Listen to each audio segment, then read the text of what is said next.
KRS, I always said I respected him. I never said the dude was trash. I think, yeah, he might have something to say about me. But, nah, man, KRS is not trash. He definitely still has, like, his old flow and stuff like that. KRS is talking about some real shit on the album. I think it's unquestioned that he can rap. So, and I actually thought the production was really on point, too. I really enjoyed it. It bumps in the whip, and it definitely has some replay value. Not the whole album in general, but, like, The Solution, I think that was my favorite track on there. The Solution was definitely dope. He's definitely talking about the stuff that, is really happening in the world, and people just need to open up their eyes to it. But I really like the album. I think the BDP album was dope. But yeah, I like the album, man. This is good KRS-One. Because, the past few releases he had, I wasn't really feeling that much. But this album, I can see why he named it the BDP album. Because it takes me back to that time, man. You can, like, when we did the Underguys review, like Ken and Mike said, you can put this album and take it back to, late 80s, early 90s and get that, and still get that feel from KRS-One with this album. I thought overall it was a good album. I think after track 10, I didn't really care for the last, 2 tracks of it, but overall, this was a good album. It's very slept on. I know it's gonna be one of the best slept on albums for this year for me. So, KRS-One had the last track with the outro. I ain't paying you. So it was that good new old shit, right? Like what you said. Yeah. Good new old. But you know what? I think for you, the production, it sounded very little basic. I mean, it wasn't bad, but it yeah, I mean, I like the track introduction. It didn't sound like really new, like the production. It wasn't supposed to sound new. He's never gonna do anything that's gonna sound. Well, it's not even him. It wasn't his production. It was his brother. But that's the correction though. It was called the BDP album because Kenny Parker was a DJ for BDP when Scholar Rock died. That's why they called it BDP album. Because that's why he was saying it was dope, man. I thought it was dope. I mean, it wasn't bad, but it wasn't dope. I thought it was dope. These are the best beats KRS has gone over in the past 5 albums, I think. And that includes Metaphysical, Godsville, and the one he did with Bumpy Knuckle. Yep. I wasn't really feeling his albums either, but this he killed this album. He sound angry. Mm-hmm. He was Tote guns, I make numbers. Yeah, man. Like from that first track, I thought it was dope. That was some 80s. And I like what he said, learn and develop yourself. That spells lady, so I'm teaching. Yeah.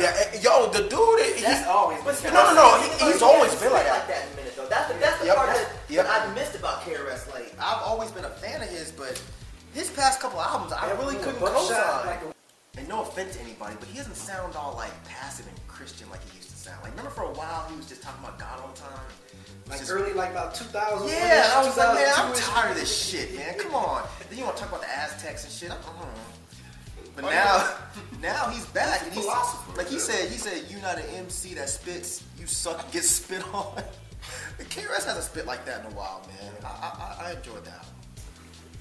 I really kind of only felt half of the album. Starting at track 7, which is more or less an interlude. Actually, I think starting before that one, I did start to actually like that track. That was before that, I can't remember the name. But right along track 7, for me, like the production really picked up for me, and I really liked a lot of the songs on the second half of the album. I was able to appreciate the songs on the first half of the album as I was able to kind of sit with it a little bit more and understand the album as a whole. So for me, like when I first listened to it, man, I only liked like half of the album when I first started out. But overall, though, I agree with everything you guys said. But for me, it was like a half of an album. Could you say the second half, like from 7 to 12, it sounded better than 1 was pretty consistent. Yeah, I thought it was consistent throughout. I didn't hear something different. I just said I like the second half better than the first. Right, I'm not trying to make a clear distinction between the two. I just said the songs on the second half started with number 7 for me are the songs that I enjoyed and played the most. The one with I Do It, that heavy bass line that they had on that one. The track after that, Hustle, I think it was one after that I liked. And then of course the one before the interlude. Huh? Like 2012 track? Mm-hmm. Which one was that? That's when we talk about all of the years and talk about. No, that was the second to the last track. I did not. I mean, it wasn't bad, but I don't. Yeah, I just don't. I did though. I appreciate the same both with Mike on that one. You know what? But I appreciate appreciated that track because I was like, damn, I felt like I learned something from a hip hop. But that's He's done that KRS-One. before. No, he does that. No, I'm saying he's done that before with that specific. Well, topic. yeah, and I just. I like Give me tote guns. That's Yes. give me that shit. Give me you just being mean, KRS. Yes. I'm like your I don't publishing make- company. right, You get your right. ass kicked. Right, mean it. That's what I need from Give me the KRS. arrogant What do character. you say? Like, You bring guys gas like you just finished watching 8 Mile? Yeah, like come give me on, that. I man. don't make dance lyrics. I make make advanced advanced lyrics. lyrics, Yeah. I mean, his fan base will always be intact, and I think they're gonna always fuck with KRS-One, whether the music is. Even his fan quality base was or saying, not. bro. What? Yes. I mean, I'm his fan base. You know, you're his fan. We're his fan base. So you don't think it's hardcore? They were worried, man, for a minute. All of us were a little worried about KRS because I think he was dropping albums too fast. It was like he was almost, what was he doing, like 2 albums a year? Yeah. You know what I'm saying? You look up like, yeah, what's the name of this album? This album came out by KRS-One. Right. He was like, It's like, they were like, oh, you're the new KRS? I thought I did.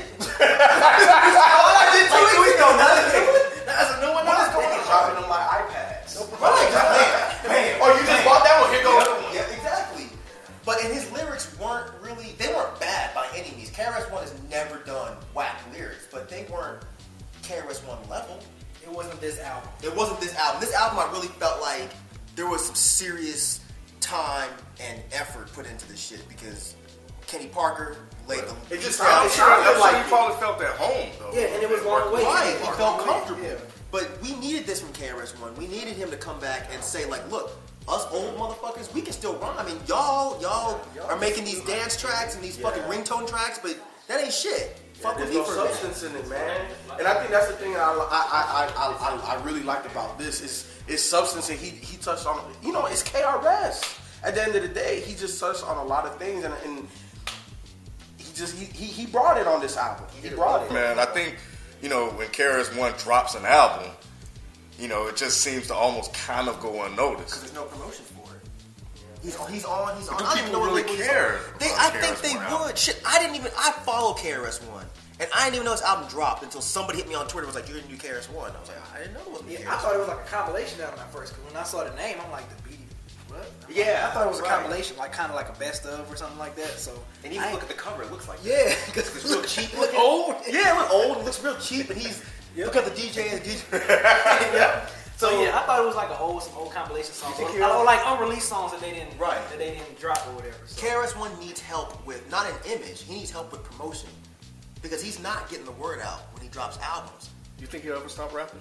There was a short period of time where I was actually hoping that KRS-One would stop rapping. Because it was almost like when you're watching a really dope-ass show and you want it to end before it gets bad. You know, like The Wire, when it ended on season 5. You're like, great, perfect. It didn't get shitty before it ended.